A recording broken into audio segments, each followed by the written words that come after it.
나이 들고 뜨겁게 또 바람 피우시는 분들도 많잖아요. 많죠. 네, 그럼 바람은 좀 나이 불문인 것 같기도 한데 바람기도 그런 부분에서는 좀 타고나는 거겠네요. 연관이 있다고 볼 수 있죠. 연장선상에서 역시나 뇌에 대한 그 물질들 생각을 해보면 그 이성에 대한 헌신과 애착을 주는 호르몬이 바소프레신이 남성에게는 되게 중요한 호르몬이거든요.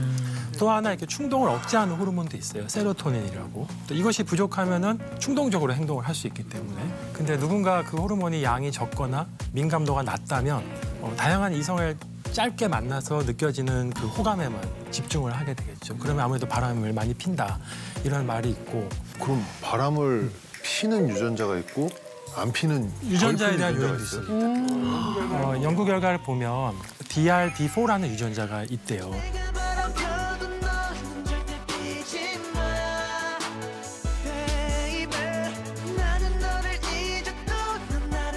이 유전자를 가진 사람은 가지지 않은 사람보다 외도를 하거나 원나잇을 하거나 불륜을 할 확률이 훨씬 높다고 합니다. 그럼 카사노바의 후손 카사노바의 유전자라고 많이 알려져 있는 그럼 이건 남자에게만 해당되는 거예요? 남자에게 주로 많이 해당됩니다.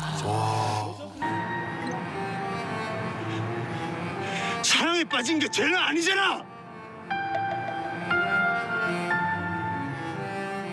그러면 조상님들 중에 바람 피신 분들 중에 후손이 바람 필 확률이 되게 높네요. 그렇겠죠. 그것이 계속 유전적으로 전달이 된다면 와. 근데 바람기에 실제 유전적 소인이 되게 강하다는 것을 밝힌 연구가 있어요. 이거는 동물 연구인데 두 종류의 쥐를 대상으로 했어요. 한 쥐는 완전히 일편단심인 쥐가 있어요.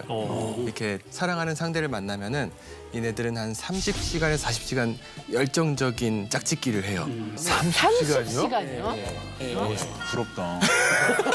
아, 되게 롱런하네. 그 짝짓기 이후에 이 친구들은 이제 완전히 그 상대방에 대한 애착 상태에 딱 빠져요. 그래서 일편단심인 일편단심이 되는. 그래서 옥시토신 호르몬이 여성지에서 확 올라가고 남성지에는 바소프레신 레벨이 확 올라가서 평생을 함께해요. 그래서 이 남성쥐한테 자기 짝짓기 했던 쥐 그리고 처음 보는 쥐 선택권을 주면요.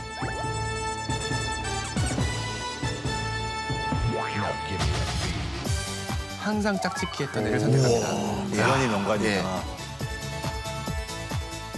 이 반대되는 쥐가 있어요.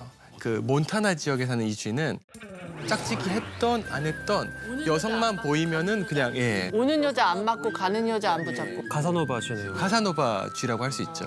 그래서 이 쥐들을 분석해봤더니 도파민 보상 효로 영역에 바소프레신에 대한 수용체가 적게 발현이 돼 있어요. 그래서 이거를 교정해주면은 일편단심 쥐도 좀 바람기를 올릴 수도 있어요. 그 교정할 수가 있어요. 교정을 할 수가 있어요. 그러니까 우리가 인위적으로 호르몬을 집어넣어 준다거나 그 수용체 발현을 확 낮춰준다거나 억제해주면은 이 바람기도 조절이 될 수 있는 거죠. 그럼 바람기 있는 사람들의 그 바람기를 다 빼줄 수도 있는 거예요? 쥐에서는 가능합니다. 아직 사람은요? 사람한테 안 돼. 사람에서 그런 시도를 하기 어려우니까요. 예. 근데 이거 말고 흥미로운 관련된 연구가 그 사회 연결망에 대한 연구거든요. 사회 연결망. 예, 사람들이 어떤 관계를 맺고 있느냐가 그 사람이 어떤 행동을 하는지에 영향을 줄 수 있다는 연구들이 몇 개 있는데요. 그중에 하나 떠오르는 게 비만도 감염된다라는 얘기가 있어요. 감염이요? 주변에 비만인 사람이 많으면 그 사람이 비만일 가능성이 커진다는 얘기예요. 아, 닮아가는 건가? 이혼도 감염돼요. 진짜. 이혼한 친구가 있는 사람이 이혼할 확률은 그렇지 않은 사람보다 147%가 높고 직장 동료 중에 이혼한 동료가 있는 사람이 이혼할 확률은 그것도 55%나 높아서 또 이혼이나 뭐 연애나 같은 것이 생각보다 이렇게 사회적인 환경적인 영향을 많이 받는다는 그런 연구들은 있어요. 야, 이게 전염이 되는구나. 다니엘 형이 오늘 고민도 고민이지만 우리 T 선배님들한테도 물어볼 것이 따로 있다고 들었는데. 이 사랑을 느끼는 데 있어서 몸이 먼저인지 마음이 먼저인지 이거 궁금하거든요.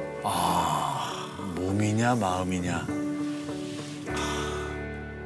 왜냐면 내가 예전에 이거 좀 얘기를 좀 거슬러 올라가면 네. 내 첫 키스 때 이야기인데. 너무 재밌다. 첫 키스가. 첫 키스. 너무 좋. 너무 설렌다. 아니 갑자기 얘기가 다 나오니까 이거 별 얘기까지 다 하는 것 같은데. 제가 이제 이제 고등학교에서 이제 대학교 넘어갈 때 이제 20살 될 때 그때 이제 친구들하고 뭐 이렇게 누나들하고 같이 이제 연상. 게임을 이렇게 했어요. 술 게임.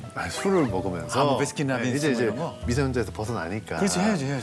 나중에 게임이 무르익어서 이제 뭐 2번, 3번 둘이 뽀뽀해 이런 게임까지 했어요. 그게 첫 키스예요? 그게 저기세요. 킹 게임으로. 킹 게임으로 아이고. 2번, 4번 뭐 키스해가지고 이제 키스를 한 거예요. 마음 없이 했네. 마음 없이 예. 정말 시켜서 했어요. 근데 하고 나서 갑자기 그 누나가 좋아지는 거예요. 그럴 수 있어. 누나였는데 그럴 수 있어? 그래서 그때 든 생각이 아 이게 몸이 먼저냐 마음이 먼저냐 이 순서가 과연 있을까? 아 근데 여자는 마음이 없으면 절대 몸이 먼저 가지 않거든요. 아니 그것도 여자 나름이겠지만. 그 왕 게임을 하시면 돼요. 왕 게임을 하시면요, 뭐 그러니까 저의 주체는 없어요. 아니, 왕게임 홍보대사네. 아니, 왕게임 이렇게 적극적으로. 갑자기 하고 싶은데 젓가락 좀 주세요.